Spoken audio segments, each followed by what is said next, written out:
बहुत गहरे समुद्र में समुद्री राजा का महल था। वो अपनी बेटियों और बूढ़ी माँ के साथ वहाँ रहता था। राजा का महल बेहद खूबसूरत था और वो अपनी बेटियों से बहुत प्यार करता था। सबसे ज्यादा प्यार वो अपनी सबसे छोटी बेटी से करता था। इस समुद्री राज्य का एक नियम था कि जो भी राजकुमारी 18 साल की हो जाती थी, उसे समंदर की सतह पर जाने का मौका मिलता था। उससे पहले कोई भी राजकुमारी सतह पर नहीं जा सकती थी। राजा की 5वीं बेटी की सालगिरह का मौका था। सभी बहुत खुश थे। राजकुमारी को सभी जन्मदिन की बधाई दे रहे थे। राजा ने ऐलान किया कि मरीना अब 18 साल की हो गई और उसे सतह पर जाने की इजाजत दी जाती है, ताकि वो बाहरी की दुनिया, धूप व इंसानी दुनिया देख सके, उसका आनंद ले सके। राजा ने साथ ही मरीना को आगाह भी किया कि सागर की दुनिया इंसानी दुनिया से बहुत अलग होती है, इसलिए वो इंसानों के करीब ना जाए और समय रहते अपनी दुनिया में लौट आए। यह सुन सबसे छोटी राजकुमारी इवा भी सतह पर जाने की जिद करने लगी, लेकिन राजा ने साफ इनकार कर दिया क्योंकि वो 18 साल की नहीं हुई थी। इवा बहुत दुखी हुई। उसे बेसब्री से अपने 18वें जन्मदिन का इंतजार था।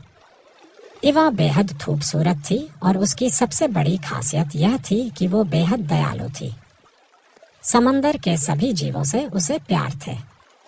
यही वजह थी कि वो सबकी फेवरेट थी।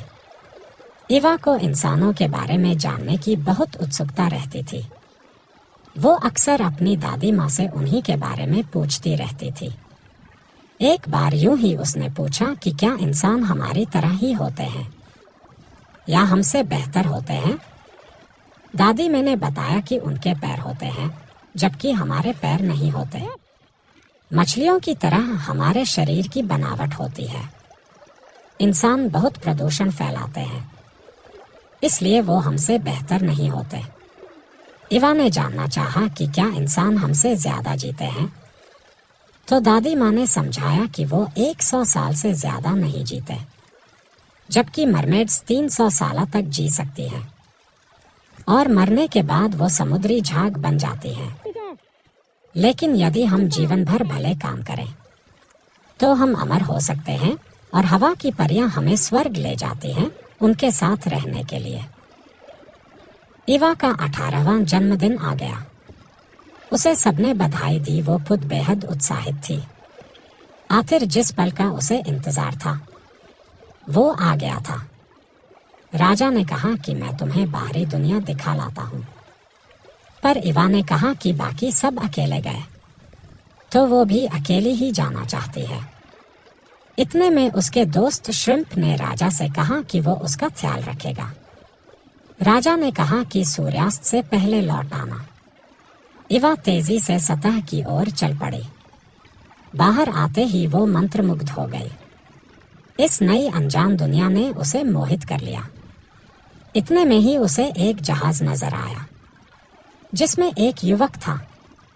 उसने श्रिम्प से पूछा कि ये क्या चीज है। फिर उसने देखा कि वो युवक तो बिल्कुल उसके गुड्डे जैसा ही है। श्रिम्प ने बताया कि वो राजकुमार है और शायद अपना जन्मदिन मनाने आया है।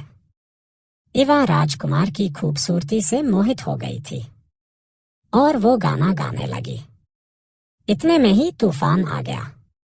आसमान में काले बादल छा गए और तेज लहरों के बीच राजकुमार का जहाज फंस गया। इस तूफान में जहाज डूब गया।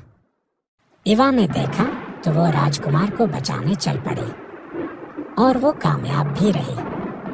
राजकुमार को वो किनारे पर लाई।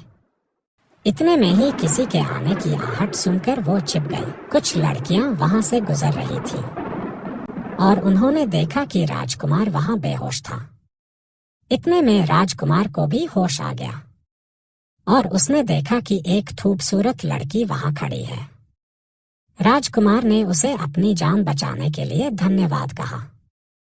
राजकुमार उसे अपना दिल दे बैठा। उस लड़की ने भी सच नहीं कहा।